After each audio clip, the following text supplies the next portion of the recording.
बिस्मिल्लाहिर्रहमानिर्रहीम। अस्सलामु अलैकुम दोस्तों, welcome back chemistry lover channel. आपका sir Zeeshan Haider, FSC chemistry first year, chapter number 11।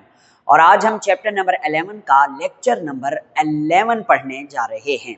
Last lecture में हम लोगों ने अल्कीन के रिएक्शन को स्टडी किया था, जिसको मैंने electrophilic addition reaction of alkene part 1 का नाम दिया था। और आज हम उसके बचे हुए रिएक्शन को स्टडी कर रहे हैं। लास्ट लेक्चर में हमने 4 स्टडी किए थे रिएक्शन। आज हम 5वें से लेकर 8वें तक स्टडी करेंगे। प्यारे बेटे, सबसे पहला जो हमारा आज का स्टार्टिंग पॉइंट है दैट इज हेलो हाइड्रेशन किसे कहते हैं। इससे पहले हमने 4 रिएक्शन स्टडी किए थे। आप मेरा इससे पहला लेक्चर जाकर देख सकते हैं, उसमें मैंने electrophilic addition reaction of alkene पढ़ा दिए थे 4। आज मैं 5वां स्टडी करा रहा हूं, जिसका नाम है हेलो हाइड्रेशन। बेटा जानी हेलो से क्या मुराद है? हेलो से मुराद क्या होता है? हेलो से मुराद होता है हेलोजन यानी कि एक्स। और हाइड्रेशन से पता है यहां पे क्या मुराद है? OH hydroxyl group. यानी हम लोग अल्कीन के अंदर जो एडिशन करने जा रहे हैं उसमें हम 2 ग्रुप डालेंगे। एक हम हेलोजन डालेंगे और दूसरा हम हाइड्रोक्सल ग्रुप को ऐड करेंगे। कैसे ऐड करेंगे? हमारी बुक में जो रिएक्शन लिखा हुआ है वो लिखा हुआ है कि H2 CH2 double bond CH2। This is what? This is alkyne यानी कि ईथीन। इसका रिएक्शन हम कराते हैं ब्रोमीन के साथ। और ब्रोमीन अकेला नहीं है, ब्रोमीन पानी के साथ ही रिएक्शन कर रहा है, यानी H2O के साथ। H2O की मौजूदगी में ब्रोमीन का रिएक्शन हो रहा है किसके साथ? कार्बन कार्बन डबल बॉन्ड वाले अल्कीन के साथ यानी इथीन के साथ। तो इसमें 2 बॉन्ड हैं, एक बॉन्ड पाई है, एक सिग्मा है। ऊपर वाले को अगर हम पाई बॉन्ड कह दें तो वो टूट जाएगा। जब ये पाई बॉन्ड टूटेगा तो एक ग्रुप इस कार्बन के साथ अटैच हो जाएगा, एक ग्रुप इस कार्बन के साथ अटैच हो जाएगा। तो आइए देखते हैं कि किसके साथ कौन सी चीज अटैच होती है। आप एक बॉन्ड तोड़वा दीजिए, CH2 सिंगल बॉन्ड CH2। अब पता क्या होता है? ये 2 Br हैं, 2 में से एक Br का एटम इस जगह पे आप लगा दें, ऐसे ही Br, ओके। और दूसरा Br नहीं लगाना, वो कहां जाएगा मैं बताता हूं। और पानी में मौजूद हैं H और OH। पानी में मौजूद OH जो है वो इस वाले CH2 के साथ आकर जुड़ जाएगा, OH। ये हमारा प्रोडक्ट बन गया। इसको बोलते हैं हेलो हाइड्राइन। क्या क्या क्या?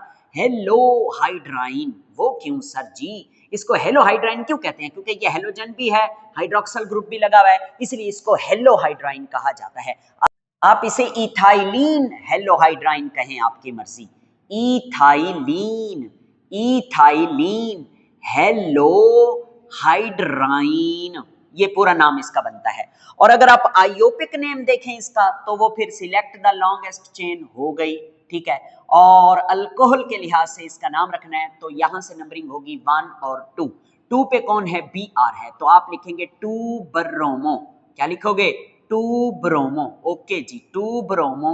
और 1 पे क्या लगा हुआ है? 1 कार्बन पे OH लगा हुआ है, तो 1, ओके, 1 मेंशन करवाना है OH को।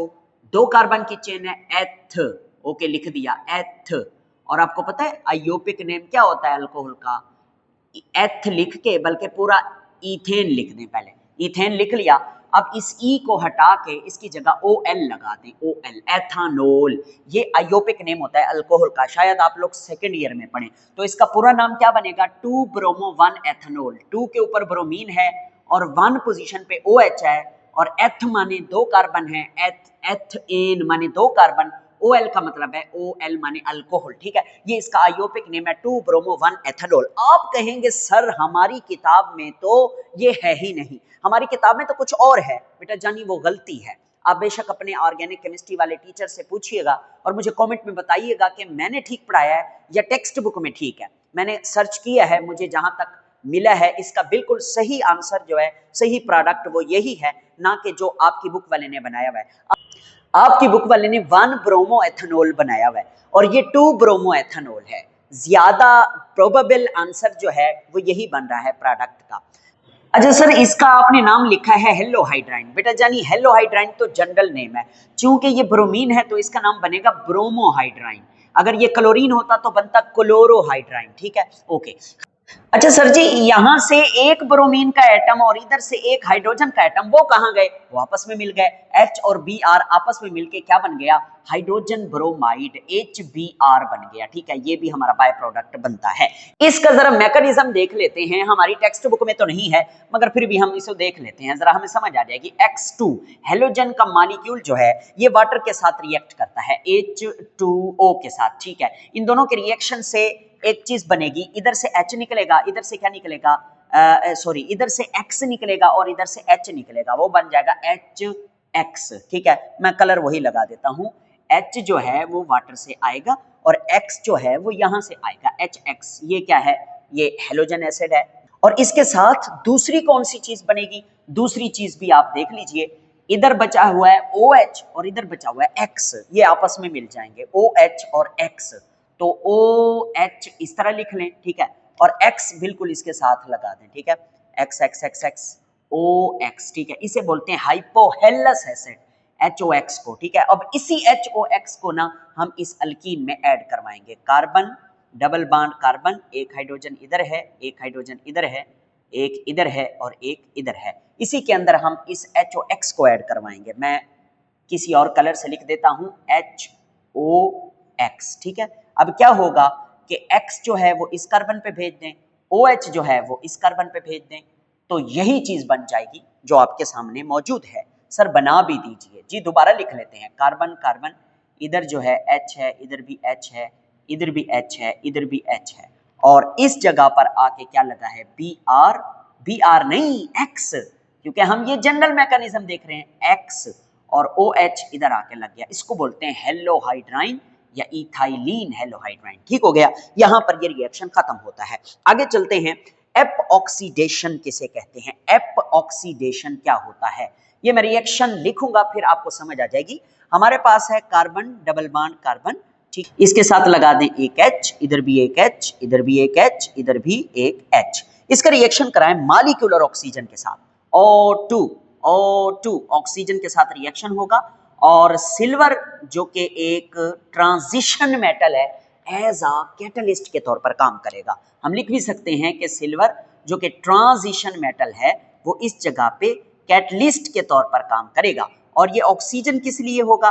ये एज एन ऑक्सीडाइजिंग एजेंट, जो दूसरों की ऑक्सीडेशन कराए हम उसे ऑक्सीडाइजिंग एजेंट कहते हैं। ये कैटलिस्ट है, ऑक्सीजन है ऑक्सीडाइजिंग एजेंट। तवज्जो फरमाएंगे, ये जो बांड हैं दो में से एक बांड जाहिर है टूट जाएगा। जब एक बांड टूटेगा तो आप देखें बनता क्या है। ये कार्बन सिंगल बांड कार्बन, इधर है जनाब H, एक H इधर है, एक H इधर है, एक H इधर है। ओके, ऑक्सीजन कितने हैं? 2 एक मॉलिक्यूल के अंदर, 2 में से एक ऑक्सीजन इधर इस्तेमाल होगा और वो ब्रिज बना देगा इन 2 कार्बन के दरमियान। ये एक 3 मेंबर्ड रिंग बन गया जिसके अंदर 2 कार्बन और एक ऑक्सीजन है। इसी को बोलते हैं एप ऑक्साइड। क्या बोलते हैं?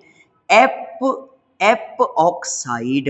इसकी डेफिनेशन भी हमारी बुक में लिखी हुई है कि 3 membered ring having 1 oxygen and 2 carbon is called app oxide.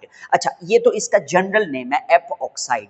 अब आप इसका कार्बन के लिहाज से अगर नाम लिखें तो इसका नाम बनता है ethylene epoxide. Ethylene epoxide, जी बिल्कुल ऐसे ही है, या इथीन एप ऑक्साइड, दोनों लिख सकते हैं। इथाइलिन क्यों कह रहे हैं? क्योंकि इसमें 2 कार्बन है। इथाइलिन या इथीन एप ऑक्साइड, दोनों नाम आप इसे दे सकते हैं। ठीक हो गया जी सर, ठीक हो गया सर जी। इधर तो 2 है ना ऑक्सीजन, इसको बैलेंस करने के लिए हाफ से मल्टीप्लाई कर दीजिए। जब 2 को हाफ से मल्टीप्लाई करते हैं तो आंसर क्या आता है? 1 1। ठीक हो गया, क्योंकि 2 2 से कट जाएगा। Okay, now the equation is balanced.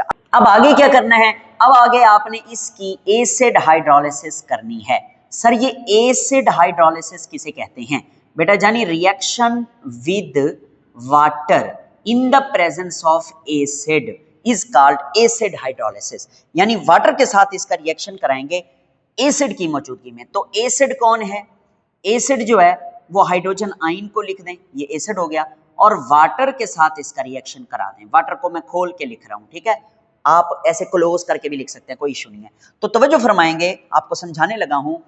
इधर से ये बांड टूटेगा, इधर से बांड जब टूटेगा तो क्या होगा देखना। इस तरीके से प्रोडक्ट बनेगा कार्बन सिंगल बॉन्ड कार्बन, ठीक है, ये दो हाइड्रोजन को क्लोज करके इसके साथ लिख दो H2, ये वाले हाइड्रोजन को भी क्लोज करके इसके साथ लिख दो H2। ओके, अच्छा ये जो बांड है ये तो टूट गया ना, ये बांड सलामत है, इधर आ जाएगा ऑक्सीजन। ओके, अब मेरे प्यारे बेटे H और OH हैं पानी में, ये दोनों ऐड हो जाएंगे। H जो है वो इस जगह पे आके लग जाएगा, ये OH, और ये वाला OH इस कार्बन के साथ आके लग जाएगा। नीचे लगाएं आपकी मर्जी, ऊपर लगाएं आपकी मर्जी, आपकी बुक वाले ने इधर लगाया हुआ है ऊपर, ठीक हो गया। ये वाह जी वाह, ये आपका प्रोडक्ट बन गया। अब इसका नाम रखते हैं, इसका नाम कैसे रखेंगे? ये देखो, ये चेन है, लॉन्गेस्ट चेन कार्बन की, नंबरिंग जहां से दिल करे दे दें, 1 2, ठीक है। अब आप इसका नाम रखेंगे इथेन, इथेन 1 2 डाइओल, डाइओल क्योंकि दो OH है इसमें।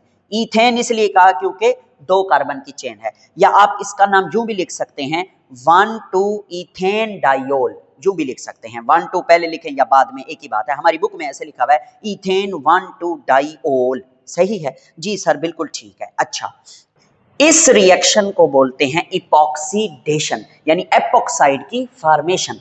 अब हमारी ही टेक्स्ट बुक में एक क्विक चेक है, क्विक चेक 11.8, उसका बी पार्ट है, वो कहता है आप इपॉक्सीडेशन करो, किसकी किसकी इपॉक्सीडेशन करो? 2 ब्यूटीन की, 2 ब्यूटीन की इपॉक्सीडेशन। पहले तो हमें 2 ब्यूटीन का पता हो, ये जनाबे वाला आपके सामने बना रहा हूं 2 ब्यूटीन। आपके सामने 4 कार्बन की चेन है, आप सेंटर में डबल बॉन्ड लगा दें, इसकी नंबरिंग करें ना 1 2 3 4, तो 2 और 3 के दरमियान डबल बॉन्ड आ रहा है, तो इसी को 2 ब्यूटीन कहते हैं। इसके हाइड्रोजन पूरे करें, क्लोज करके लिख दें, इसके साथ 3 हाइड्रोजन, इसके साथ भी 3 हाइड्रोजन, इधर 1 हाइड्रोजन, इधर भी 1 hydrogen. This is called 2 butene. आपने इसकी एपॉक्सीडेशन करवानी है, वो कैसे कराएंगे? बहुत आसान है, ऑक्सीजन ले लें, ठीक हो गया, और इसको हाफ से भी मल्टीप्लाई कर दें, लगे हाथों लिख देते हैं, सी एरो लगा दें और एरो के ऊपर लिख दें Ag, जो कि सिल्वर है और यही एक कैटलिस्ट है। बस आपने ये करना है कि एक बांड तोड़वा के इस जगह पे ऑक्सीजन लगा देना है। देखो कैसे लिखते हैं प्यारे बेटे, CH3 single bond CH, single bond CH, single bond CH3। इधर मौजूद पाई बॉन्ड टूट गया तो उसके साथ ऑक्सीजन को रिंग शक्ल में इस जगह पर बना दीजिए। देखो ये, दिस इज कॉल्ड ब्यूटाइलीन एपॉक्साइड, ब्यूटाइलीन, क्योंकि 4 कार्बन की चेन है, एपॉक्साइड, आप इसको जनरल भी एपॉक्साइड कह सकते हैं।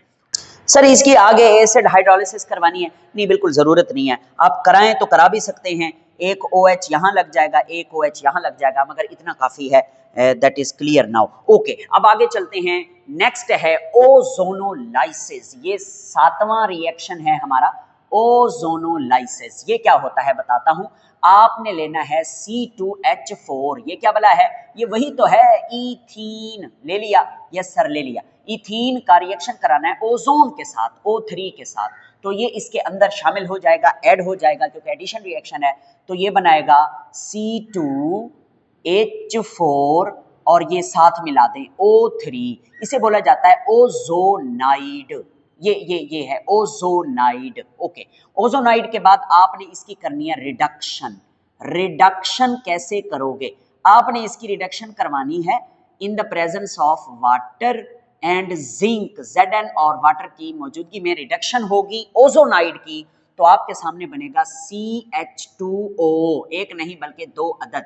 सर ये क्या बना है? CH2O, ये बना है फॉर्म एल्डिहाइड। क्या बना है? Form aldehyde. ये क्या होते हैं?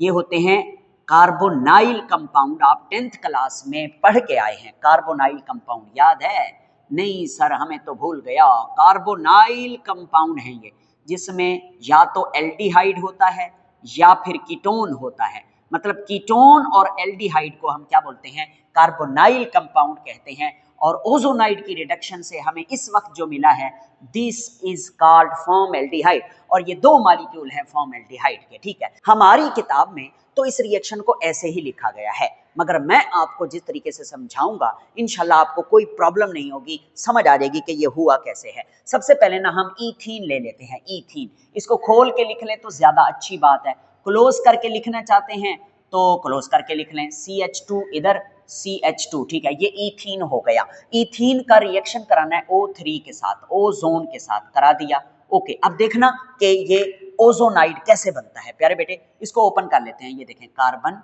ठीक है, कार्बन, 2 कार्बन हो गए और 2 ही हाइड्रोजन, एक इधर एक इधर, एक इधर एक इधर, सही है। अब इधर लगा दें सिंगल बॉन्ड ऑक्सीजन और इधर भी क्या लगा दें, ऑक्सीजन। 2 ऑक्सीजन इस जगह पे लगा दें और एक ऑक्सीजन जो है वो नीचे लगा दें। ये अरे ये क्या बला है, अरे यही तो है ओजोनाइड। जी हाँ, इसमें ये दोनों बॉन्ड टूट गए हैं कार्बन के, ये देख लो, आप देख सकते हो तीनों एटम जो इस ओजोन के मॉलिक्यूल में मौजूद हैं वो ऐड हो गए हैं ईथीन के अंदर। This is called ozonide. अब क्या करना है, इस ओजोनाइड की रिडक्शन करानी है।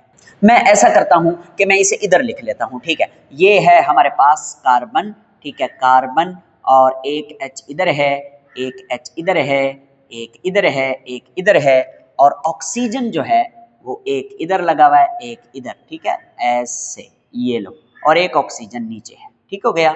This is ozonide. हम इसकी रिडक्शन कराना चाहते हैं, हम इसका रिएक्शन करवाते हैं वाटर के साथ, H2O के साथ, H2O के साथ, ठीक है। सर जी जिंक भी तो है, जी बिल्कुल है, वो आगे काम आएगा, मैं खोल के रिएक्शन लिख रहा हूँ, अलग अलग हर चीज समझा रहा हूँ। प्यारे बेटे, ये पानी क्या करता है, ये पानी ना, ये पानी इसको इधर से ब्रेक करता है, यहां से, और इधर से भी ब्रेक कर देता है, ऐसे, ठीक हो गया। और इस ऑक्सीजन को ये पानी अपने पास खींच लेता है, और पानी और ऑक्सीजन मिलकर क्या बना देते हैं, H2O2। This is called hydrogen पर ऑक्साइड। और अब ऊपर क्या होगा आप खुद ही देख लेना, ये एक कार्बन है, 2 हाइड्रोजन है, एक ऑक्सीजन है, एक कार्बन 2 हाइड्रोजन एक ऑक्सीजन, एक कार्बन 2 हाइड्रोजन, एक इधर लगा दें, एक इधर लगा दें, और एक ऑक्सीजन ऊपर वाला रेड कलर का, एक ऑक्सीजन कार्बन के साथ डबल बॉन्ड बना के ये रहेगा। This is called form aldehyde. आप 10th में पढ़ के आए हैं, COH एल्डिहाइड का फंक्शनल ग्रुप है, और अगर इसके साथ एक H लगा हुआ हो तो इसको हम फॉर्म एल्डिहाइड कहते हैं। तो एक फॉर्म एल्डिहाइड ये है, एक फॉर्म एल्डिहाइड ये है, दोनों फॉर्म एल्डिहाइड बने हैं, तो इसीलिए हम इस जगह पर 2 लगा देते हैं कि हमें 2 फॉर्म एल्डिहाइड हासिल हुए हैं। यही तो है ना, एक कार्बन 2 हाइड्रोजन एक ऑक्सीजन, ये देखो, एक कार्बन 2 हाइड्रोजन एक ऑक्सीजन, 2 फॉर्मेल्डिहाइड। अच्छा सर जी, अब जिंक कहाँ इस्तेमाल होगा, ये जो H2O2 है ना, इसके साथ जिंक का रिएक्शन होगा, H2O2 का जिंक के साथ रिएक्शन होगा। जिंक क्या करेगा, ऑक्सीजन को खींच लेगा अपने पास, एक ऑक्सीजन को जिंक ऑक्साइड बना देगा। ये वही ऑक्सीजन है, ये वाला, जिसको पानी ने खींचा था और अपने साथ जोड़ के हाइड्रोजन परऑक्साइड में चेंज हुआ था। अब हाइड्रोजन परऑक्साइड से वही ऑक्सीजन जिंक ने खींच लिया और पानी को अलग कर दिया। ये है डिटेल इस रिएक्शन की। आपकी टेक्स्ट बुक में सिर्फ यही लिखा हुआ है, आप यही लिख देंगे, आपकी बुक के मुताबिक ठीक है, मगर बेहतर तरीका यह है कि आप ये वाले रिएक्शन को तरतीब से लिखें तो आपको समझ भी आता है। ऊपर वाला रिएक्शन समझ नहीं आता कि भाई पानी ने कहां काम किया, जिंक कहां इस्तेमाल हुआ। ओके जी, तो मेरे बेटे इसको बोलते हैं ओजोनोलाइसिस, यानी ओजोन आया, खुद लाइस हुआ, टूट गया और ऐड हो गया किसके अंदर, ईथीन के अंदर। हमारी टेक्स्ट बुक में एक और भी एग्जांपल दी गई है, और वो एग्जांपल है 1 प्रोपीन की, CH3 single bond CH double bond CH2। इसे आप 1 प्रोपीन कहें, आपकी मर्जी, सिंपल प्रोपीन कहें, आपकी मर्जी, क्योंकि प्रोपीन होता ही 1 प्रोपीन है। तो ये 1 प्रोपीन के साथ ओजोन का रिएक्शन होने जा रहा है, O3।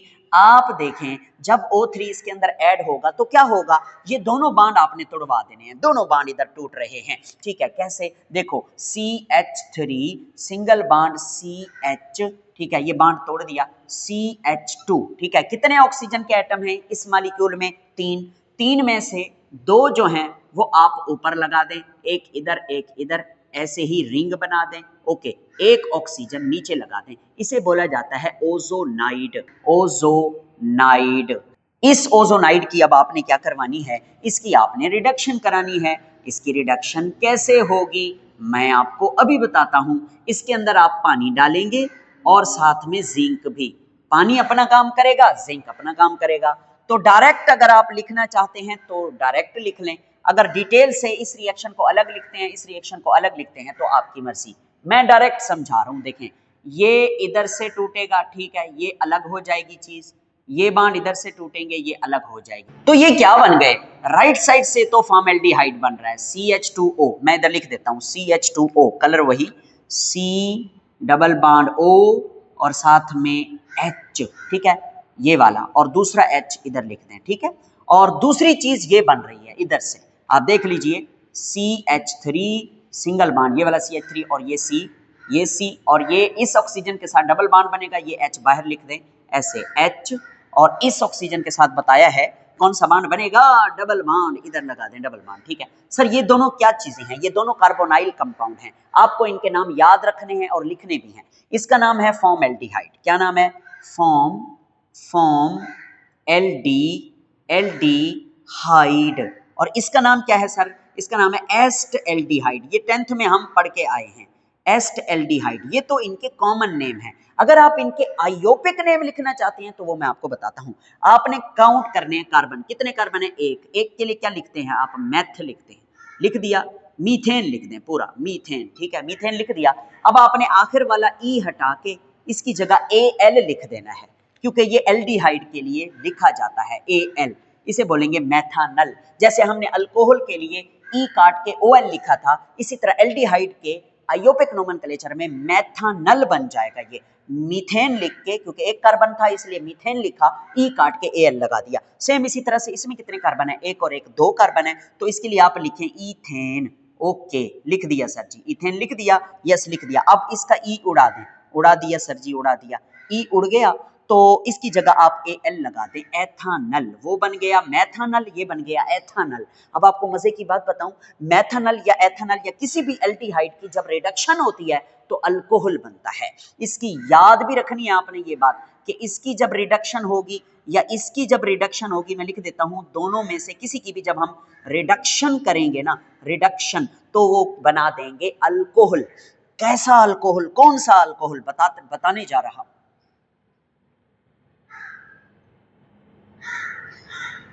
तो मैथानल की जब रिडक्शन होगी तो अल्कोहल बनेगा, कौन सा अल्कोहल बनेगा, मैं आपको बताता हूं। आपने इसके अंदर 2 हाइड्रोजन के एटम ऐड करने हैं, 2 हाइड्रोजन के। जब हम इसमें 2 हाइड्रोजन के एटम ऐड करते हैं ना, तो इसकी शक्ल यूं बन जाती है, CH3 single bond OH। Sir ये कैसे हुआ, एक कार्बन आ गया, 2 हाइड्रोजन ये थे, इसमें आ गए, 2 हाइड्रोजन आपने ऐड किए, reduction is called addition of hydrogen. एक हाइड्रोजन 2 में से इधर लग गया, एक हाइड्रोजन इधर लग गया इस O के साथ, ठीक है। डिटेल नहीं है हमारी बुक में, जितना है मैं उतना बता रहा हूं। ये है मिथाइल अल्कोहल, इसे बोलते हैं मिथाइल अल्कोहल, मगर आपने इसका आयोपिक नेम लिखना है। कार्बन की तादाद काउंट करें, एक कार्बन है तो आप लिखेंगे मीथेन, लिख दिया, यस सर लिख दिया, मीथेन लिख दिया, लिख दिया। अब ई को हटा के इसकी जगह पे OL लगा दें तो ये बन जाएगा मैथानोल, इसको बोलते हैं सिप्रेट। आजकल तो मार्केट में पायोडीन यूज होता है जख्म पे, पहले कुछ अरसा पहले सिप्रेट इस्तेमाल होता था, आज भी सिप्रेट इस्तेमाल होता है देहातों में, पुरानी जगहों पर, मगर ज्यादातर पायोडीन इस्तेमाल। ये सिप्रेट है, मैथानोल एंटीसेप्टिक है, ताकि जख्म जो है उसको जरासीम कुछ ना कहें, जख्म जल्दी ठीक हो जाए, जख्म को जरासीम यानी कि जर्म्स बर्दाश्त, जर्म्स जो है वो खराब ना करें, ठीक है। ओके, इसकी जो है, इसकी जब ऑक्सीडेशन होगी तो इसकी जो है, अब इसकी जब रिडक्शन होगी तो इससे भी क्या बनेगा, अल्कोहल ही बनेगा, 2 कार्बन वाला अल्कोहल। तो 2 कार्बन वाला अल्कोहल क्या होता है, CH3 single bond CH2 single bond OH। इसमें भी आपने 2 हाइड्रोजन ऐड किए हैं एटम। कैसे काउंट करके दिखा सकते हो, जी हाँ, 3 और 1 4 हाइड्रोजन इधर है, नीचे 6 होंगे, 3 और 2 5 और 1 6, सही है, और एक ही ऑक्सीजन है वो यहाँ आ गया है। इसका नाम तो रखो सर जी, इसका नाम रखने के लिए आयोपिक नेम ही रखना है आपने। तो कार्बन की तादाद काउंट करो, 2 कार्बन है तो आप लिख दो ईथेन, लिख दिया जी, लिख दिया। अब ई को हटा दो, हटा दिया, ई की जगह लगा दो OL, एथानोल, शराब, ये लोग पीते हैं, यही शराब पीते हैं, मैंने पहले भी बताया हुआ है, ethanol methanol. Is that clear, yes sir clear हो गया। तो इस पूरे प्रोसेस में हमने ओजोनोलाइसिस पढ़ी है 2 कंपाउंड की। पहले हमने ईथीन की ओजोनोलाइसिस की है जो कि इधर तक मुकम्मल हुई, फिर हमने प्रोपीन की ओजोनोलाइसिस की है, उससे हमें मिले हैं ये 2 मेन, जिन्हें हम कार्बोनाइल कंपाउंड कहते हैं, फॉर्मेल्डिहाइड और एस्टेल्डिहाइड। फिर इन दोनों की रिडक्शन की तो हमें अल्कोहल मिला, ठीक है। एक बात मेरे जहन में आ रही है, मैं इधर लिखवा देता हूं आपको, ये बड़े काम की चीज है। देखें, अल्केन जो होते हैं ना, अल्केन, ठीक है, इन अल्केन की जब हम ऑक्सीडेशन करते हैं, ऑक्सीडेशन, तो ये चेंज हो जाते हैं अल्कोहल में, और अल्कोहल की जब हम ऑक्सीडेशन करते हैं तो ये चेंज हो जाते हैं कार्बोनाइल कंपाउंड में, यानी मैं लिख देता हूं कार्बोनाइल कंपाउंड, यानी एल्डिहाइड या कीटोन में। कार्बोनाइल कंपाउंड में ये चेंज हो जाएंगे। कार्बोनाइल कंपाउंड की जब हम ऑक्सीडेशन करेंगे तो ये चेंज हो जाएंगे कार्बोक्सिलिक एसिड में, कार्बोक्सिलिक एसिड में। ये वैसे बता रहा हूं आपके एंटी टेस्ट के लिए, ठीक है। अब अगर हम ऐसा करें कि कार्बोक्सिलिक एसिड की रिडक्शन करें, ठीक है, तो बन जाएगा कार्बोनाइल कंपाउंड, एल्डिहाइड या कीटोन। और कार्बोनाइल कंपाउंड की जब हम रिडक्शन करते हैं तो क्या बनता है, अल्कोहल। और अल्कोहल की जब हम रिडक्शन करते हैं तो क्या बनता है, अल्केन बनता है। ये बहुत प्यारा फार्मूला है कि अल्केन की ऑक्सीडेशन करो अल्कोहल बनेगा, अल्कोहल की ऑक्सीडेशन करो कार्बोनाइल कंपाउंड बनेंगे, कार्बोनाइल की ऑक्सीडेशन करो कार्बोक्सिलिक एसिड बनेगा। पीछे आना चाहते हो तो रिडक्शन करते जाओ। जी, यहीं से मैंने ये समझाया है कि ये कार्बोनाइल कंपाउंड है, दोनों एस्टल्डिहाइड और फॉर्मेल्डिहाइड। हमने इनकी रिडक्शन की तो इनसे हमें अल्कोहल मिल गए। कार्बोनाइल कंपाउंड की रिडक्शन करने से हमें क्या मिलते हैं, अल्कोहल। आगे समझ? Yes sir. अच्छा बच्चे ना, एक मैं मतलब जितना भी मैंने आज तक लेक्चर अपलोड किए हैं, एक लेक्चर मैंने पिछले से पिछला जो पढ़ाया है, स्ट्रक्चर ऑफ अल्कीन, बच्चे कह रहे थे कि हमें समझ नहीं आई। एक बच्चे ने कमेंट किया, सर हमें समझ नहीं आई। तो हो सकता है कोई कमी रह गई हो।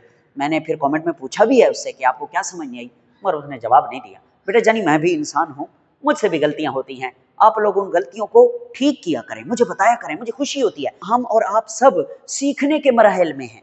मैं सारी जिंदगी सीखता रहूंगा, मैं अब भी सीख रहा हूँ, रोज मैं नई चीज सीखता हूँ। आपको जो पढ़ा रहा हूँ मैं भी तो पढ़ के ही पढ़ा रहा हूँ। मुझे कौन सा इल्हाम होता है, ये मुझे केमिस्ट्री नाज़िल हो जाती है, ये मुझे केमिस्ट्री आती है, मुझे कोई केमिस्ट्री शेमिस्ट्री नहीं आती।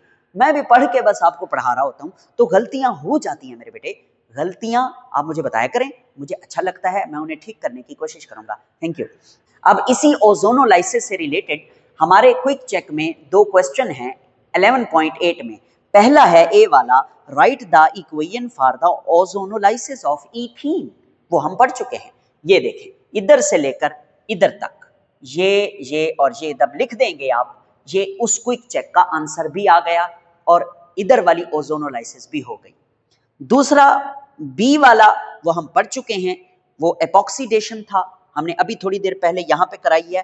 क्विक चेक 11.8 का बी, इपॉक्सीडेशन ऑफ 2-ब्यूटीन, वो मैं आपको पढ़ा चुका हूं। जो तीसरा है सवाल, वो कहता है how ozonolysis can be indicate the position of a double bond in an alkyne. ये देखो, how ozonolysis indicate position of double bond. Alkyne की ओजोनोलाइसिस जब होती है ना, तो ओजोनोलाइसिस की हेल्प से हमें यह पता चल जाता है कि डबल बॉन्ड की पोजीशन क्या है, यानी डबल बॉन्ड कहां पर मौजूद है अल्कीन के अंदर। तो कैसे पता चलता है? तो ओजोनोलाइसिस ही वो टूल है जिसकी मदद से हम ये जान पाते हैं कि गिवन अल्कीन के अंदर कार्बन कार्बन डबल बॉन्ड कहां पर मौजूद है। कैसे, मैंने आंसर लिखा है, ठीक है। आंसर ये जो लिखा है ना, इसको समझाने के लिए मैं एक एग्जांपल लूंगा, उस एग्जांपल से फिर हमें बात समझ आएगी। एग्जांपल में ना हम 2-पेंटीन को लेंगे और उसकी ओजोनोलाइसिस करवाएंगे। आ जाओ इधर। 2-पेंटीन, पहले तो कार्बन सिंगल बॉन्ड कार्बन की चेन बना दें 5 कार्बन वाली, ठीक है। 2-पेंटीन, ये मैं आपको बता रहा हूं कि 2-पेंटीन पे कार्बन डबल बॉन्ड बनाना है, तो दूसरे कार्बन और तीसरे कार्बन के दरमियान आएगा डबल बॉन्ड, ठीक है।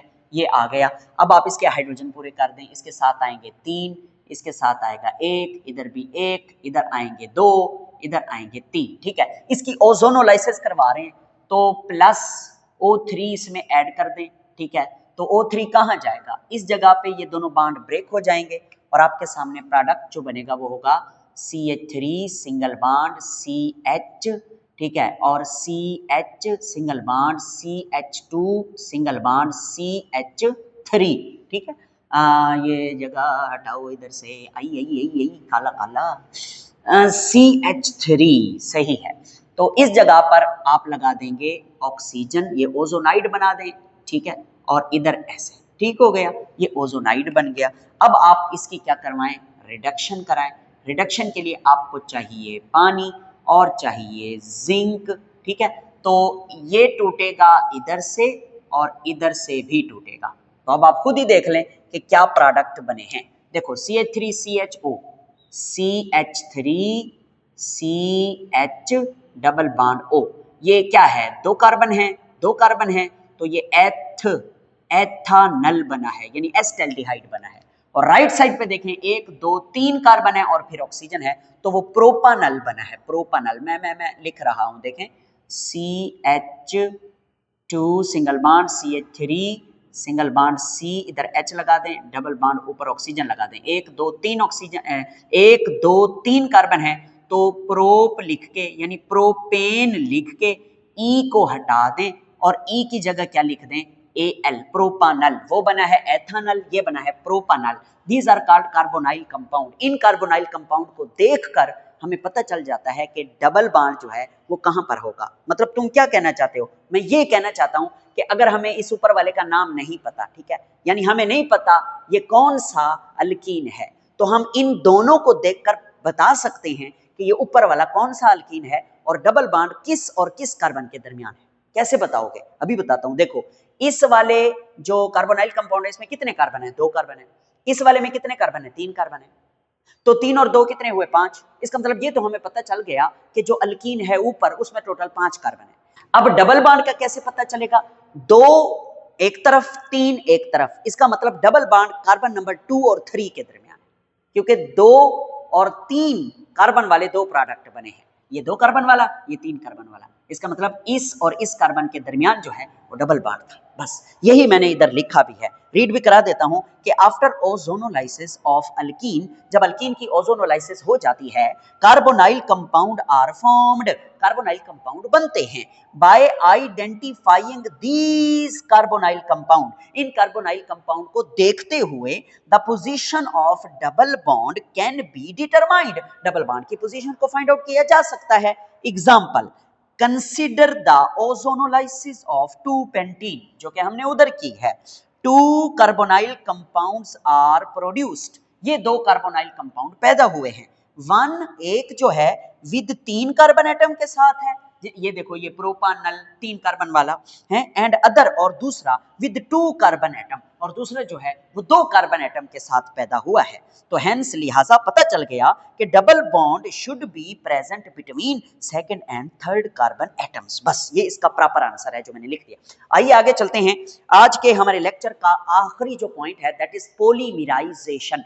पॉलीमराइजेशन किसको कहते हैं मैं बताता हूं। देखें हमारे पास होते हैं मोनोमर्स। मोनोमर्स, जी हाँ, मोनो माने एक, मर माने यूनिट। मोनोमर्स कहते हैं स्मॉल मॉलिक्यूल को। किसको बोलते हैं? स्मॉल मॉलिक्यूल को मोनोमर्स। स्मॉल मॉलिक्यूल जो छोटे छोटे मॉलिक्यूल होते हैं उन्हें हम मोनोमर कहते हैं। ये मोनोमर आपस में मिलते हैं, यानी ये मोनोमर होते हैं पॉलीमराइज। पॉलीमराइज का मतलब है एक दूसरे के साथ जुड़ते हैं, ठीक है, और ये बना देते हैं पॉलीमर।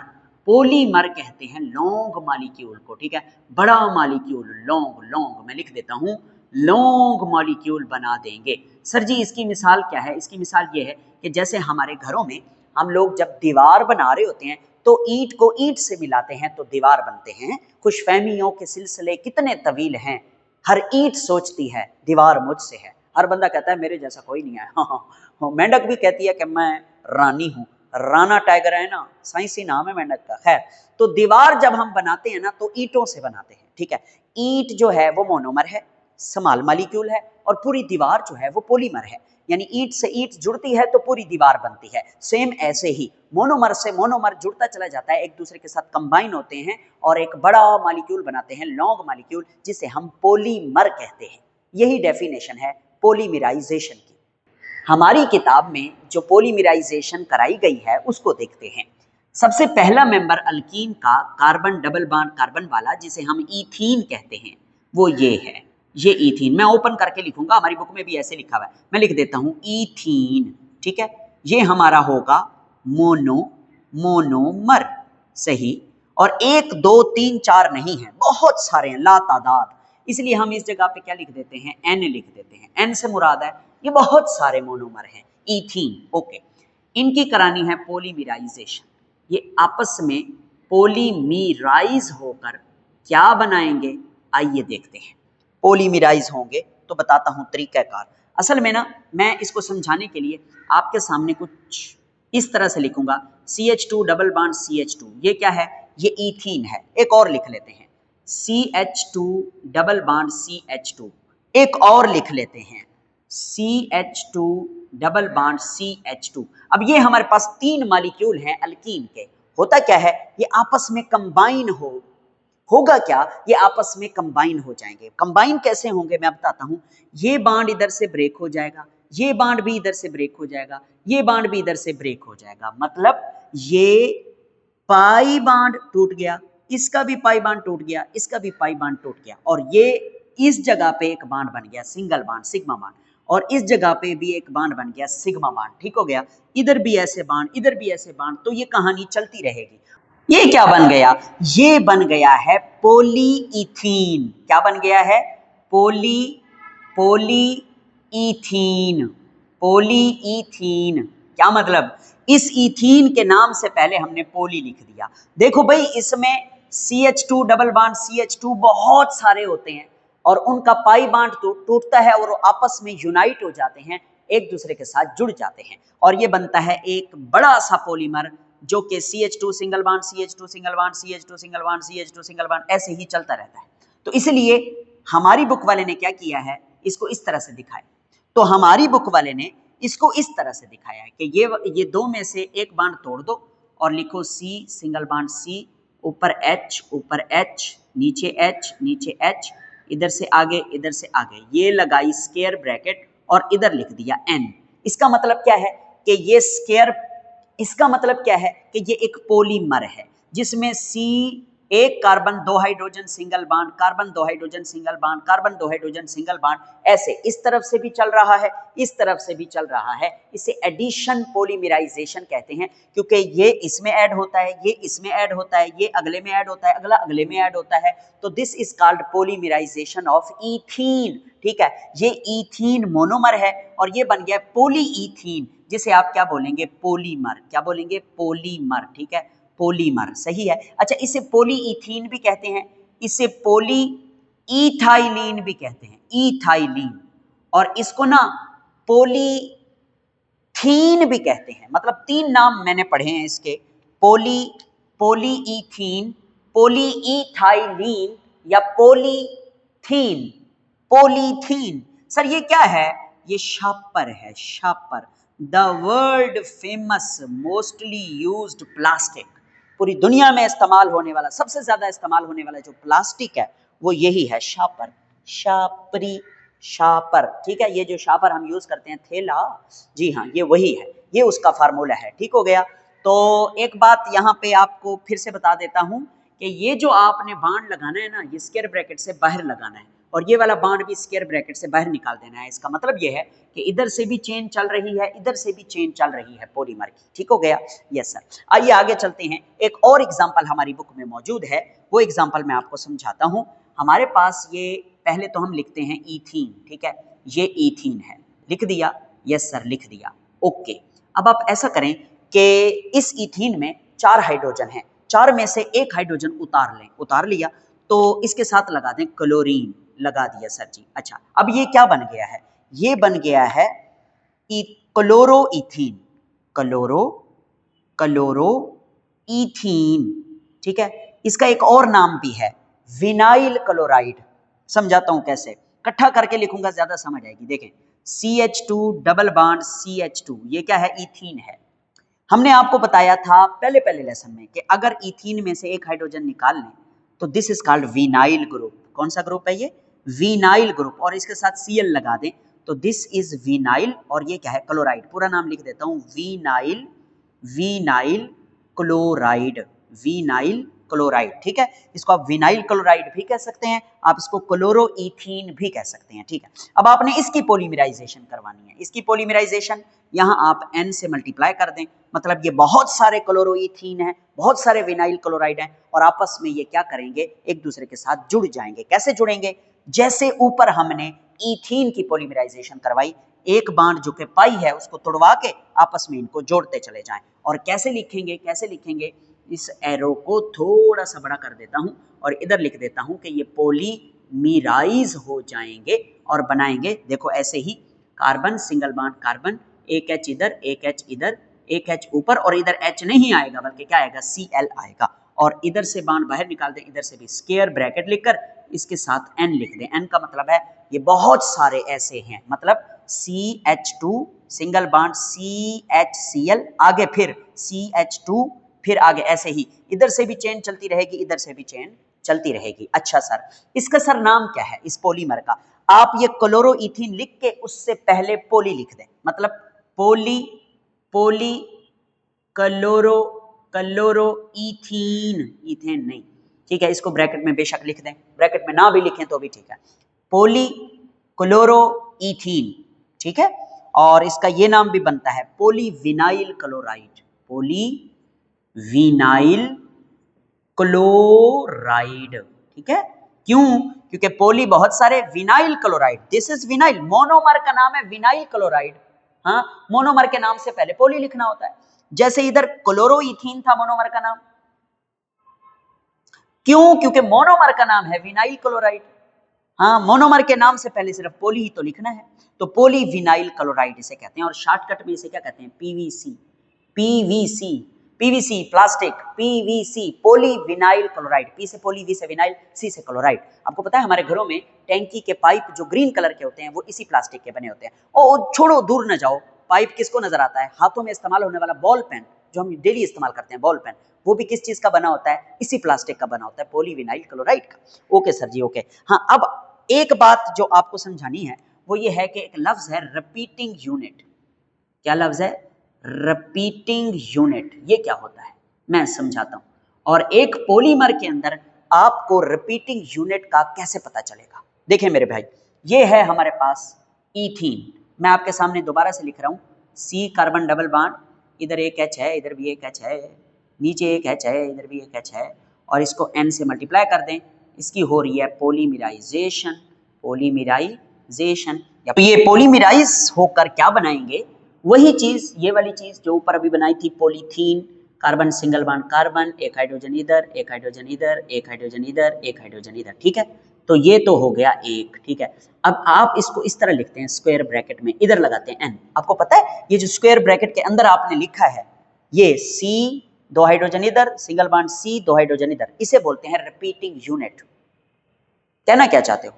देखो मेरी बात सुनो, मैं अगर इसको ओपन कर लूं, मतलब इस तरह से, यहां पे नीचे carbon carbon carbon carbon carbon carbon ऐसे, तो ऊपर नीचे एक एक हाइड्रोजन लगता जाएगा ना? जी बिल्कुल सर, लगता जाएगा। ये लो, लगा दो, जल्दी जल्दी लगाओ, टाइम नहीं है, इतना लंबा लेक्चर हो गया।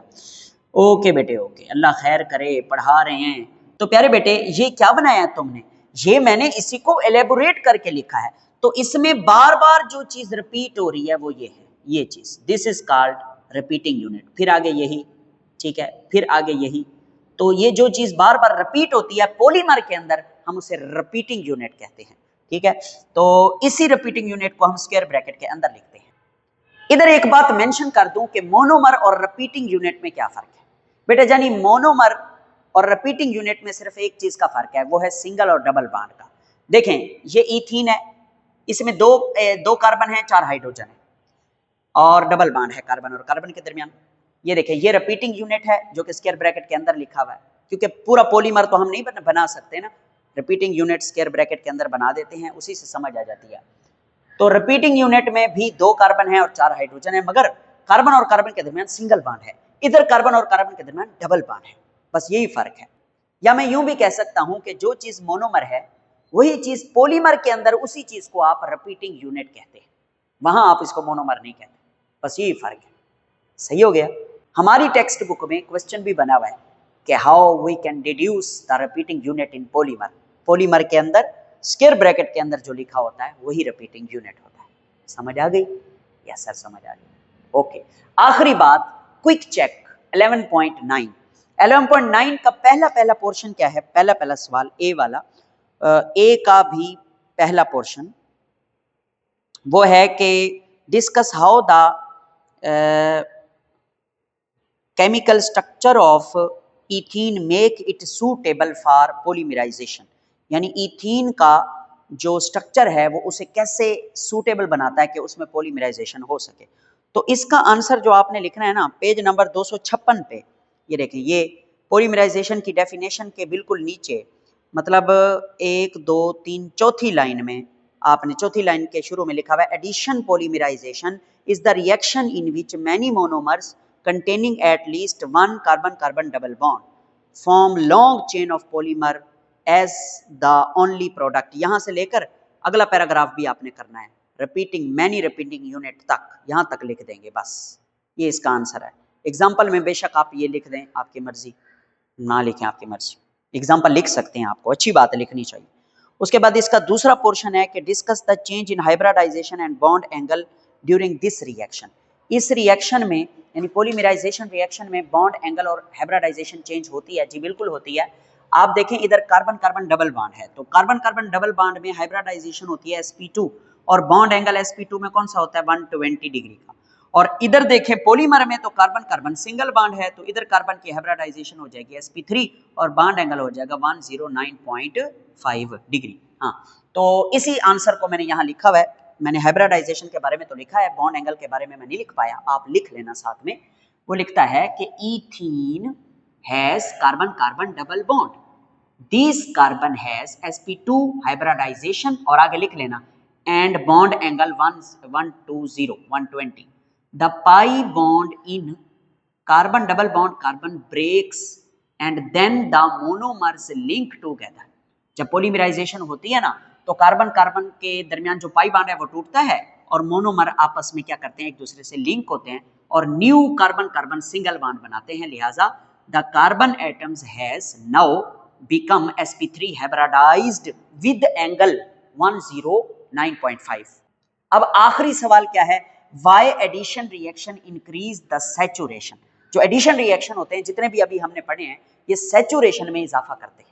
सैचुरेशन कहते हैं कार्बन कार्बन सिंगल बॉन्ड को। बेसिकली एडिशन रिएक्शन में अनसैचुरेटेड सैचुरेटेड में तब्दील होते हैं, इसलिए सैचुरेशन में इजाफा होता है, क्योंकि अनसैचुरेशन का पाई बॉन्ड टूट जाता है और वो सैचुरेटेड कंपाउंड में चेंज हो जाते हैं। यही मैंने लिखा भी है कि in addition reaction pi bonds are broken and sigma bonds are formed, hence unsaturation decreases and saturation increases in the molecule. Example वही लिख दें, हाइड्रोजिनेशन इथीन की CH2 डबल बॉन्ड CH2, इसके अंदर आप H2 का मॉलिक्यूल डाल रहे हैं इन द प्रेजेंस ऑफ निकल और 250 से 300 डिग्री सेल्सियस का टेम्परेचर, और ये बॉन्ड टूट जाएगा, एक हाइड्रोजन इधर एक हाइड्रोजन इधर, और इसका प्रोडक्ट बन जाएगा CH3 सिंगल बॉन्ड CH3। ठीक है, तो ये अनसैचुरेटेड है, ये सैचुरेटेड है, सैचुरेशन में इजाफा होता है। तो ये था हमारा आज का lesson. Thank you very much. इसका स्क्रीनशॉट ले लीजिए। बच्चे सवाल करते हैं कि सर जी पेपर में इसमें से कौन सा शॉर्ट आएगा कौन सा लॉन्ग आएगा।